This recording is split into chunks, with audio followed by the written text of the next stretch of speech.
inside, radio check, airport information, please. Yep, that's me.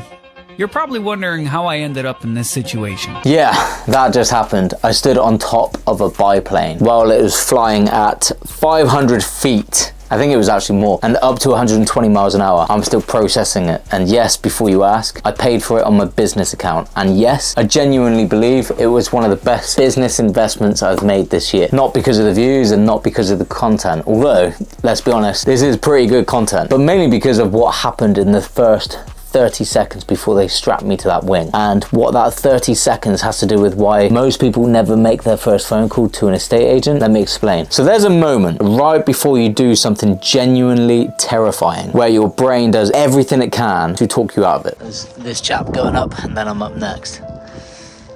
Getting slightly nervous now, I'm not gonna lie, but yeah, it's gonna be fun. It is gonna be fun. It's gonna be fun.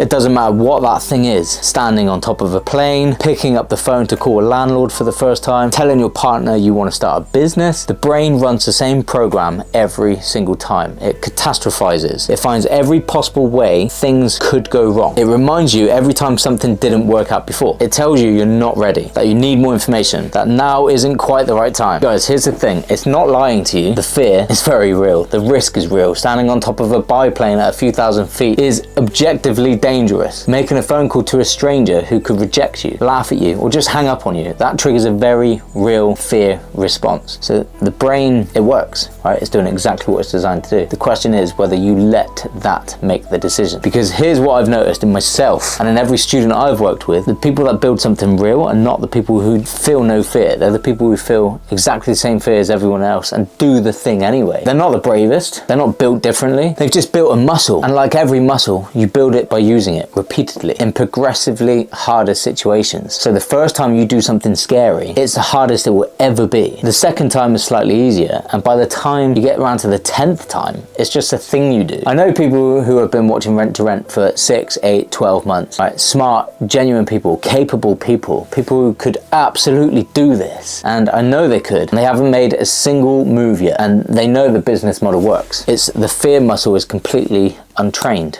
Well, here it is. Yeah, full send.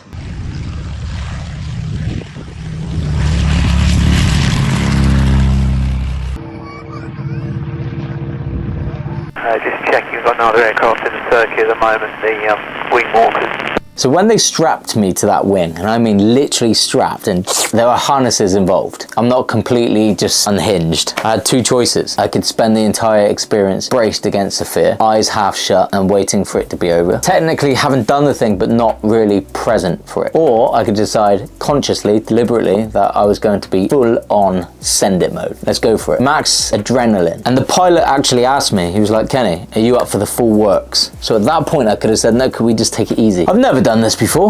My reply was, do you, full adrenaline, I'm up for it, let's go. So I was going to be fully in it. That the fear was information, not instruction. That's the shit. Fear as information means I notice this is scary, I understand why, and I'm choosing to go anyway because the thing on the other side matters more than the discomfort of getting there. Fear as instruction means I feel scared, okay, therefore I must stop. Most people are running fear as instruction without even realizing it. They feel the anxiety of calling an estate agent and they interpret that as a signal to wait, to do more research, to watch one more video, to get a bit more ready. But ready isn't a feeling, ready is a decision. I wasn't ready to stand on, I was kind of ready to stand on top of a plane. I decided to do it anyway. And somewhere around 2 minutes into the flight, the wind was in my face, my eyes were watering so much, ground was a long way below me. This is when something shifted, right? The fear was still there, but it wasn't in charge anymore. That shift is available to you on a phone call with an estate agent. It's significantly less dangerous, I promise. So here's why I paid for this on my business account, and I'll defend that to my accountant without blinking. My job, the actual job, not the admin, is to help people do the thing they know they need to do but keep finding reasons not to. And I can't do that job credibly if I'm not doing it myself. I'm not asking my students to do anything I wouldn't do. I'm not selling freedom from behind a desk. I'm not telling people to get comfortable with discomfort while I sit in a very comfortable chair. I do the scary thing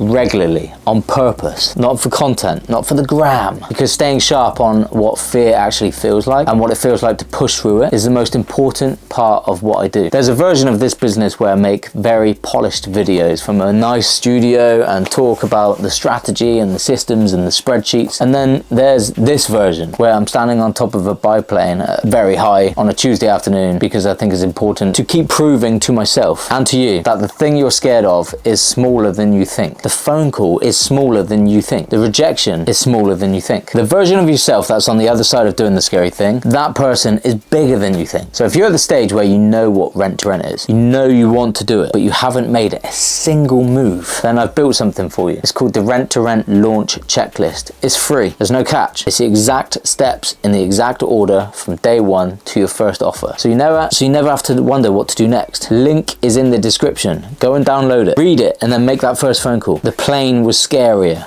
I promise. I'm about to stand on this plane, and you can tell the pilot if you want a certain level of adrenaline. So we're gonna go all in on this one. We're gonna go max adrenaline. Am I nervous? Not really, because this isn't the scariest thing I've ever done. The scariest thing I've ever done is take the leap of faith and start a business. This is nothing.